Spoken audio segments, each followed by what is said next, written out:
Karena akibat dari melanggar undang-undang ini, 8.400 jemaah haji kita gagal berangkat di tahun 2024. Ini yang ngantri udah lebih dari 14 tahun.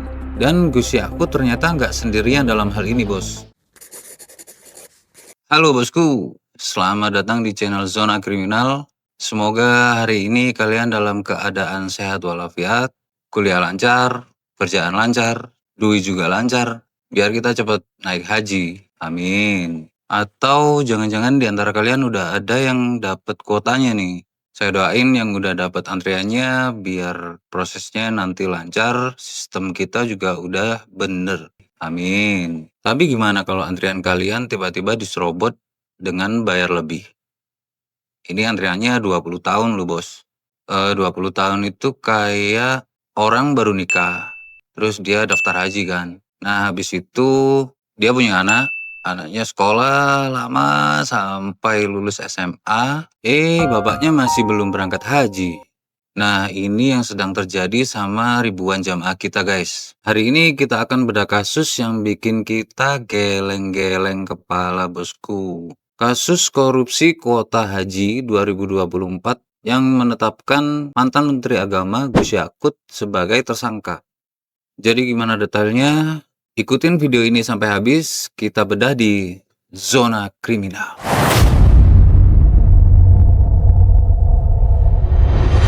Komisi Pemberantasan Korupsi membeberkan peran Menteri Agama era Presiden ke-7 RI Joko Widodo, Yakut Kholil Qomas sebagai tersangka kasus penentuan kuota ibadah haji Kementerian Agama periode tahun 2023 hingga 2024. Sebelumnya saya mau bilang kalau video ini tujuannya untuk edukasi dan diskusi publik. Kita nggak ada tujuan untuk menghakimi atau menyudutkan, kita ngomong berdasarkan fakta yang udah ada. Yaudah lanjut. Jadi gini bosku, masalah antrian haji di Indonesia ini kan udah klasik sekali ya. Bahkan ada yang daftarnya di tahun 2000-an, sampai sekarang itu masih belum berangkat haji. Udah pensiun, udah nabung, udah prepare, ujung-ujungnya nggak jadi berangkat. Bukan cuma ratusan jamaah haji yang kayak gini, tapi kita ngomongin jutaan jamaah haji di Indonesia. Bahkan beberapa itu ada yang mereka meninggal duluan sebelum berangkat haji loh bos. Nah, pada Oktober 2023, Pak Jokowi ketemu sama putra mahkota Arab Saudi Muhammad bin Salman. Di pertemuan itu, Pak Jokowi melakukan pendekatan nih. Dia cerita soal kondisi waiting list haji Indonesia yang udah mencapai puluhan tahun. Dan alhamdulillah, Muhammad bin Salman ngasih Indonesia tambahan kuota sebanyak 20.000 jemaah haji.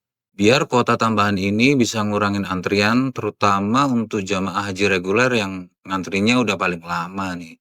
Sebelum dapat tambahan kuota ini, Indonesia udah punya 221.000 jemaah di tahun 2024. Terus sama tambahan 20.000 tadi totalnya sekarang jadi 241.000 jamaah. Tapi nggak tahu kenapa ya, setiap ada kebijakan yang melibatkan uang banyak, kok ada aja yang main mata gitu. Yuk kita bedah bosku. Berdasarkan Undang-Undang Nomor 8 Tahun 2019 tentang penyelenggaraan ibadah haji dan umroh, khususnya pasal 64 ayat 2, pembagian kuota haji itu udah diatur dengan sangat jelas.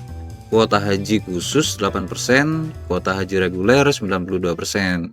Harusnya prioritas buat yang udah ngantri paling lama kan.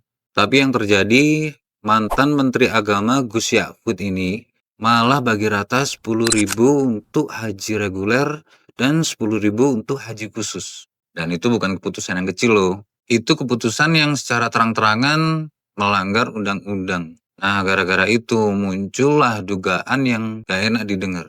KPK menemukan adanya uang percepatan. Uang percepatan itu ya uang tambahan biar kita bisa berangkat lebih cepat buat skip antrian. Nominalnya 2.400 sampai 7.000 dolar per jamaah. Ya kisaran 39 sampai 115 juta rupiah per orang. Sekarang mari kita berhitung bosku. Kalau 10.000 kuota haji khusus dihargain 2.400 dolar, total udah 24 juta dolar kan? Atau sekitar 396 miliar rupiah. Dan itu baru angka konservatif. Terus uang sebanyak itu kemana? KPK bilang ada kickback aliran uang kembali dari sistem ini.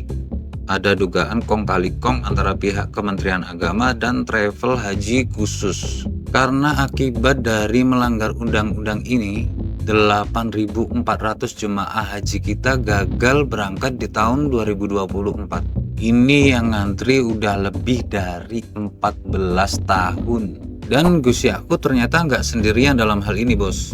KPK juga menetapkan mantan stafnya itu sebagai tersangka yang bernama Gus Alek. Nah, sekarang kita coba lihat dari sisi yang lain.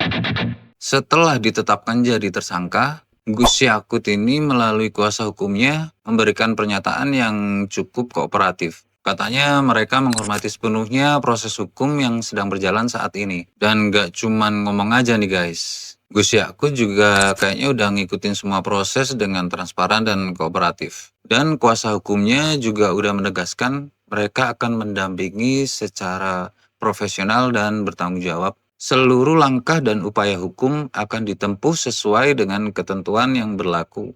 Apakah ini artinya mereka nggak bersalah?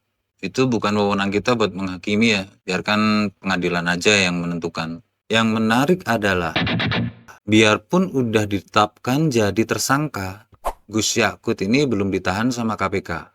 Mungkin KPK masih berkoordinasi sama BBK buat kalkulasi final kerugian negara ini. Sekarang ayo kita ngomong dampaknya. KPK bilang, menurut perhitungan awal mereka, menunjukkan bahwa kerugian negara ini kalau ditotal sebesar 1 triliun rupiah, bahkan bisa lebih. Kalau menurut saya ini bukan cuma sekedar kasus korupsi yang merugikan negara aja sih. Karena ini juga merugikan jemaah-jemaah haji yang mereka benar-benar niat buat menjalankan ibadah. Banyak sekali dari mereka itu yang udah antri lama, nunggu lama, bertahun-tahun, puluhan tahun, tapi masih diserobot. KPK juga udah nyita 1,6 juta dolar, kira-kira itu 26 miliar rupiah ya bosku. Plus 4 mobil dan 5 bidang tanah. Jadi ini jelas bukan asal tuduh. Sekarang coba kita lihat ke belakang. Pertama, kenapa sih selalu saja ada oknum yang bisa memanfaatkan celah di kebijakan negara kita ini? Kedua, sebenarnya seberapa sering kejadian kayak gini ini terjadi, tapi nggak ketahuan. Kasus ini bukan melulu soal administrasi atau tender proyek biasa. Ini juga urusan spiritual seseorang.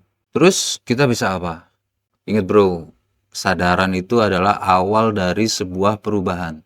Paling enggak dengan kalian tahu hal-hal kayak gini, nge-share ke teman-teman, kalian udah berkontribusi dalam menciptakan tekanan publik. Oke, setelah kalian nonton video ini, semoga kita semua jadi paham kenapa kasus Gus Yakut ini bukan sekedar kasus korupsi biasa. Karena ini sangat personal bagi jutaan jemaah haji yang mereka benar-benar niat untuk ibadah dengan tenang.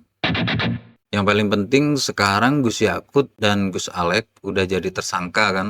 Dan buktinya juga udah tebel. Kita tinggal nunggu aja proses hukumnya berjalan ya bosku. Kalau kalian punya keluarga atau kenalan yang jadi korban di kasus ini, saya turut berempati. Dan kita doain aja biar sistem kita ini juga segera dibenerin. Biar kasus-kasus kayak gini itu nggak terulang-ulang lagi. Jangan lupa tulis di kolom komentar hukuman seperti apa sih menurut kalian yang cocok buat kasus-kasus kayak gini. Saya Novan, sampai jumpa di video selanjutnya.